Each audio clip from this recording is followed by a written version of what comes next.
为了迎接今年10月的全国运动会，台南市体育局积极准备各项比赛场地。在今仔日上午，台南市长王伟棣就来到台南市立道球馆视察，了解施工品质。今天特别来看我们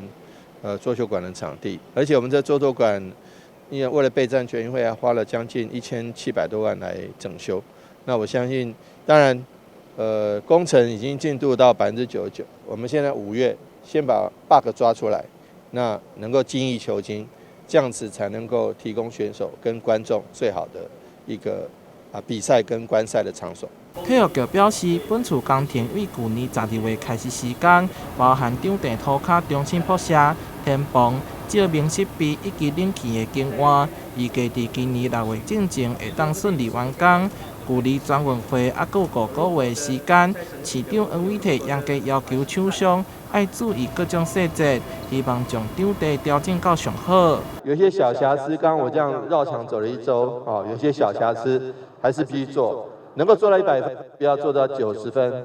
不要做到80分。所以说，我们还是希望要把这个部分一定落实。市府向中央争取超过14处比赛场馆征收计划，总经费高达1.7亿，目前拢还搁伫咧陆续施工当中。希望以全新完善的体育场馆，迎接全国上大的体育盛事。现在还在整修之中的有田径场，这个月就会完工。那马术场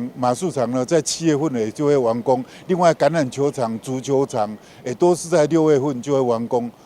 所以我们未来还有6个场地，目前是在施工中。那我们都会按照这个规定的时程然后如期来完工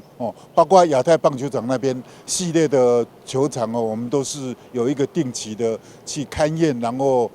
让品质做得最好，安全做得最好，然后有符合全国比赛的这个标准来做体育局表示，借着这波改善场馆的计划，来营造优质友善的运动环境，同时也已经准备好来迎接22个县市12000名选手来到台南参加全国运动会。台南新闻杨顺怀采访报道。